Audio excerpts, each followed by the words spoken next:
即係近3至半年個樓價就升咗一截，咁咪會拖低咗個租金回報咯。係啊，所以頭先我有 mention 租金回報最高係3.6，而家係3.3，就係因為佢彈咗少少上嚟。睇嚟個租金回報係向下喎。如果樓價繼續上嘅話咧，租金就向下。嚟緊咧半年一年應該係平嘅。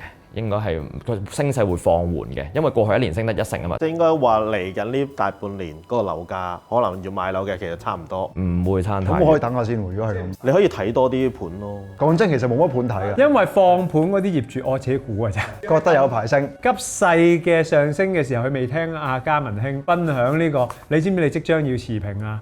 佢哋未知啊嘛，呢就要剪出去做 reels，幫我壓其他業主落足廣告，幫我爆紅呢條片，攞自己嘅台嚟做輿論，你真係。人生到底有冇意義？如果要放下一切追求人生意義，又係咪太執着呢？點解你明明擁有咁多，都仲係成日覺得爭少少？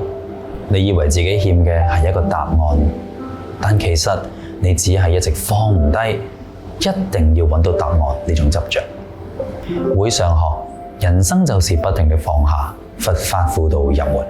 當你自覺人生每況愈下，請嘗試一執起就放下。